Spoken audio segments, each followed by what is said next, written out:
la decisión de convertirme en arquitecto es porque yo tenía un tío mendocino. Yo soy hijo de una mendocina y de un porteño. Pero este chico estudiaba acá en Buenos Aires y a mí me parecía admirable las cosas que hacía porque él estudiaba arquitectura, ¿no? Entonces fue una cuestión así ya que me condicionó mi juventud, porque era un chico, yo era un pibe, no tenía 13, 14 años, no más que eso. Y de ahí en más yo ya dije, yo voy a ser arquitecto. Y no tengo nada, la familia no tiene nada que ver, salvo ese tío, pero que no vivía acá, sino que vivía en Mendoza. Entonces, yo así, he sido siempre bastante cabeza dura, ¿no? Entonces, resolví ser arquitecto y me inscribí, cuando terminé el colegio secundario, me inscribí acá en la Facultad de Arquitectura, la vieja Facultad de Arquitectura, ahí en la calle Perú, donde hice mis primeros amigos, porque me quedaron un par de amigos del colegio secundario, primario, secundario, pero ahí hice realmente mis amigos. Y estudié arquitectura, creo que con bastante éxito, porque saqué unos cuantos premios de esos premios que se hacen anualmente en los distintos cursos y demás, de manera que, y además, cuando todavía no había recibido, ya era docente, estudiante, ¿no? Estudiante, docente en la facultad, y eso me sirvió mucho porque creo que yo entré a ver desde adentro el asunto de la preparación para la docencia. ¿Por qué? Porque, bueno, yo era chico, había unos señores ahí que enseñaban, pero no sabían enseñar, ¿no? Y entonces me costó bastante salir adelante con una propuesta mía, que fue lo que hice en los últimos años de la carrera. Y ya te digo que fui docente, siendo estudiante todavía, bueno, y apenas me recibí, ya fui también docente recibido en la facultad. Pero, y empecé a trabajar en la profesión. No me importa demasiado comentar lo que fueron los primeros años de mi profesión, porque eran casas, eran edificios de propiedad horizontal, una de las primeras cosas ahí en Avellaneda, a media cuadra de la plaza, una galería comercial y demás, y otras cosas que fui haciendo, aprendiendo, porque nunca nos enseñaron a construir en la facultad, ¿no? Para construir teníamos que hacer macanas o ser enormemente cuidadosos, ¿no? Bueno, y eso es lo que fui aprendiendo yo, que tenía que volcar eso en la enseñanza, ¿no? Afortunadamente la facultad me había tomado, y bueno, empecé a probar todo eso con la gente y se daba bastante bien, porque cambiamos el modo de enseñar arquitectura.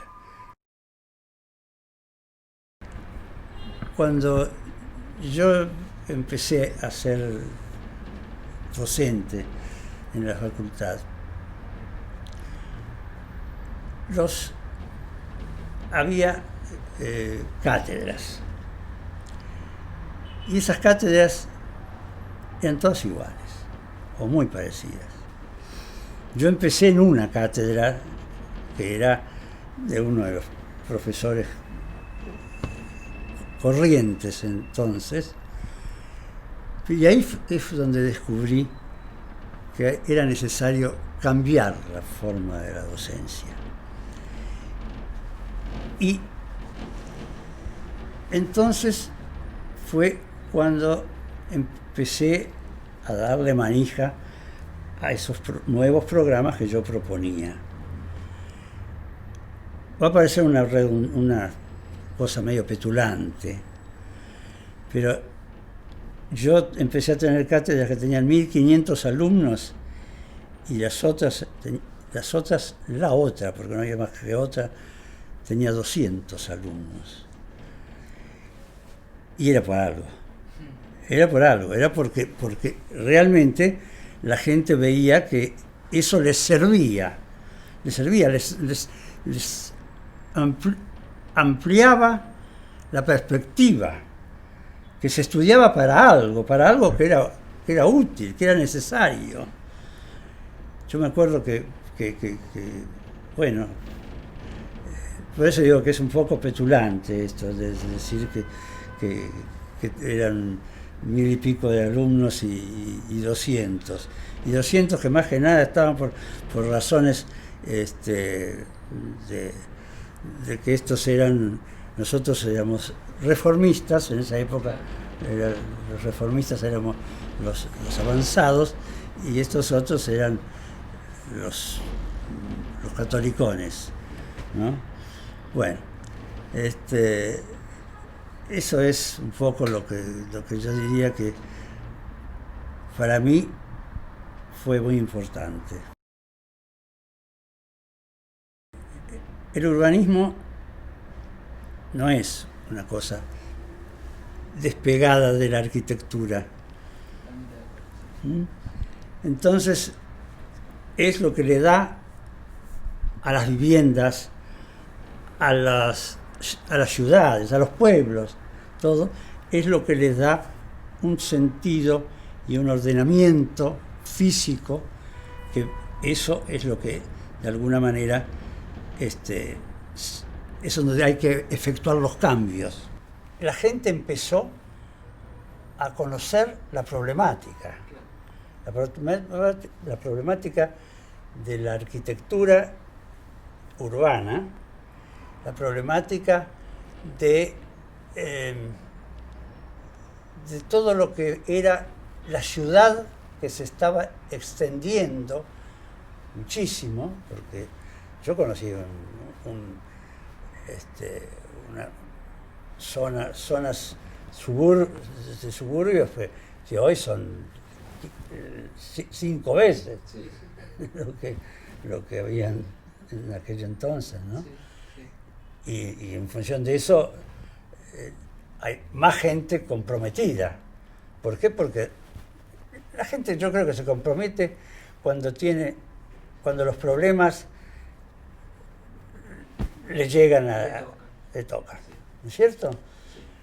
Y entonces ahí agarrás la manija y decís, bueno, yo voy a tratar de hacer esto y voy a ver a fulanito y a sudanito. Y bueno, yo no sé cuánto se puede conseguir a través de los políticos, no sé, realmente.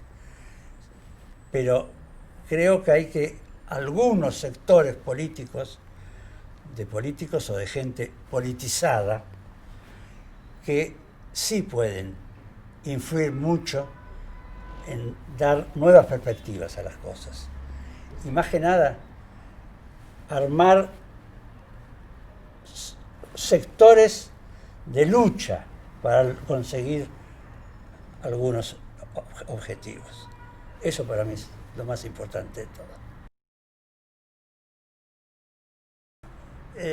Primero de todo nos dijeron que viéramos si se podía hacer la ciudad universitaria en los terrenos de la Facultad de Agronomía, allá por Villa Devoto, por toda esa zona de ahí. Creo que lo descartamos de entrada. Y después estuvimos, me acuerdo que en helicóptero recorrimos todos los lugares que tenían espacios abiertos, porque no había que pensarlo, porque una de las cosas que nos propusieron también era hacerlo acá donde está la Facultad de Derecho, sobre Figueroa Alcorta, no sé si entonces era Figueroa Alcorta o no era Figueroa Alcorta, pero ahí había espacios abiertos, qué sé yo. Pero no daba para hacer una ciudad universitaria. Ahora la ciudad universitaria le sobra el terreno porque no se completó, ni se trasladaron, las facultades siguieron funcionando donde estaban, ¿no? Pero de cualquier manera, el encontrar ese lugar fue buenísimo, porque lo descubrimos yendo en helicóptero. Yendo en helicóptero dijimos, pero mirá, acá puede haber cualquier extensión. Acá, si acá hay un gran desarrollo de la universidad, bueno, se va rellenando y tenemos 1 hectárea más, 2 hectáreas más, etcétera, etcétera, etcétera. Y fue buenísimo. Era una fundación que en realidad yo no la inventé. Era Fundación Esquel. Y venía existiendo desde antes de que me dijera a mí si yo quería ser el presidente. Y yo dije que sí, y ahí cambió la fundación, pero la fundación no servía para nada. Y no es que después sirviera para mucho, ¿no? Pero sí, por lo menos, dimos ahí en la calle Chile, dábamos, hacíamos, ¿cómo se llama? Clases, conferencias, muchísimas conferencias y demás. Fue una buena experiencia esa, le digo, porque me acuerdo que había una cantidad de personas muy interesantes, qué sé yo, lo que en aquel momento era la intelectualidad, ¿no? Una intelectualidad comprometida, claro. No solamente a escribir cositas, sino cositas con un objetivo. No fue nada fácil y tengo una cosa clavada acá porque no me voy a olvidar nunca. Yo estaba hasta tarde en la facultad y una vez miro por la ventana y veo un automóvil con una serie de tipos que se van y queman el automóvil delante de lo que sabían que era mi bueno, y después resultó que habían quemado el automóvil con un tipo adentro. Bueno, eso me acuerdo que me impresionó tremendamente, terriblemente. Pero había que seguir dándole a la cosa. Y me acuerdo yo que dejé de vivir en mi casa. Me fui a otro sitio, que me prestaron un departamento, y yo salía de la facultad y hacía cosas raras para que no me siguieran, porque estaba seguro de que de alguna manera había una intención Fue muy duro, muy duro. Ahí fue cuando después ya tuviste que exiliarte. Tuve que irme y dije, bueno, me voy, porque esta no la puedo seguir viviendo así. Y tuve bastante suerte porque hubo algunos periodistas que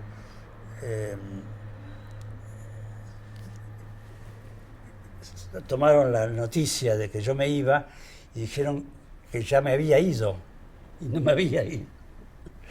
Y conseguí subir al avión sin necesidad de estar en la cola, etcétera, etcétera. De ahí no fui a Perú, ¿no? Sí. Pero fue una época muy brava, muy brava, muy brava. Ahora, lo que sí, que fue brava desde el punto de vista, eso, humano, de la seguridad, etcétera, etcétera. Y creo que hice muy bien en irme. Pero fue un cambio enorme para mí. Primero trabajé para la OEA. Muy poco tiempo estuve trabajando para la OEA. Y después trabajé para el Programa de Naciones Unidas para el Desarrollo, que fue hasta que me jubilé. Hasta que me jubilé, yo estuve trabajando para el Programa de Naciones Unidas para el Desarrollo, el PNUD. Y eso fue un cambio enorme. ¿Por qué? Porque al irme de Argentina e ir a trabajar primero a Perú, después a Ecuador, etcétera, etcétera, empecé a trabajar con una idea de que eso era realmente lo mejor que yo podía hacer en ese momento. Descubrí otro campo para ejercer mi profesión de arquitecto. Era una especie de profesión de arquitecto sociólogo, ¿no? ¿Por qué? Porque tenía que ver con la vivienda de los más necesitados. La vivienda rural, o rural o no rural, porque en algunos casos eran conjuntos de viviendas que estaban en alguna zona un poquito apartada del centro de las ciudades o de los pueblos, pero de cualquier manera eran todas personas que se conocían entre sí. Entonces con esas personas hicimos una especie de sociedad. Y lo más notable del caso es que a esa sociedad se plegaban las mujeres de esos hombres. Y trabajaban como locas esas mujeres. Maravilloso era, maravilloso. Eran lo que esas mujeres daban, porque salían a conseguir, porque no teníamos mucha plata para desarrollar esos programas. Eran programas que se hicieron en Perú, en Ecuador y también un poquito en Venezuela, muy poco en Venezuela. Pero bueno, el caso es que teníamos que hacer las cosas en una especie de sociedad con todos, porque si no, no se podía hacer nada. Y a la vuelta, repetí en Argentina las experiencias que había tenido yo en esos países, que eran experiencias maravillosas. Digo maravillosas porque fueron realmente lo que me hizo a mí, lo que me dio un sentido a la vida. Un sentido a la vida, ¿eh? ¿Por qué? Porque hacía vivienda para gente muy humilde, que se entregaba totalmente a hacer esas viviendas. No sé si tengo tiempo para contarles una anécdota. Sí, claro. Una vez esto fue acá, porque después todo eso lo hice acá cuando volvía, después del 91.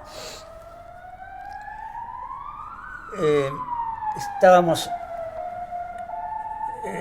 inaugurando unas 8 viviendas, 9 viviendas de unos amigos, de gente muy humilde, gente de trabajadores rurales.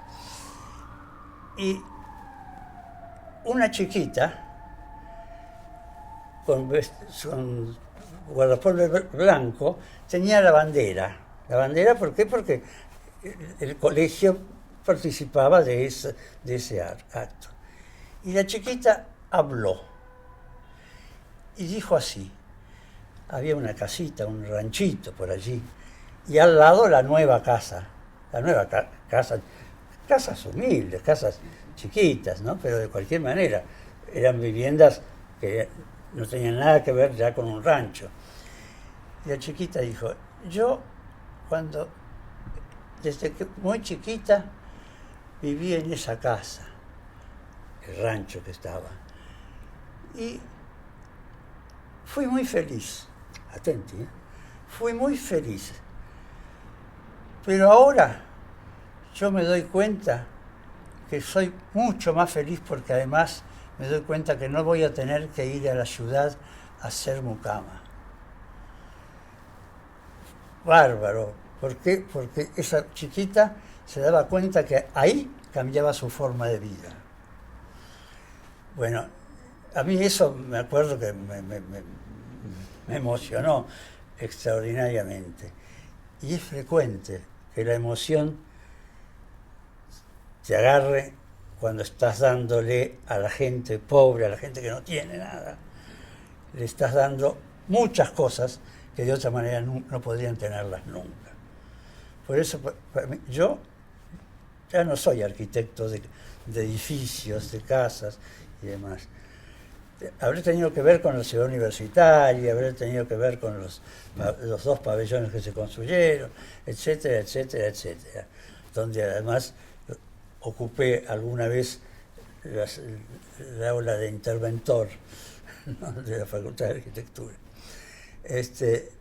Pero yo creo que esto otro que estoy yo diciendo es lo que me ha guiado después todo el resto de mi carrera profesional.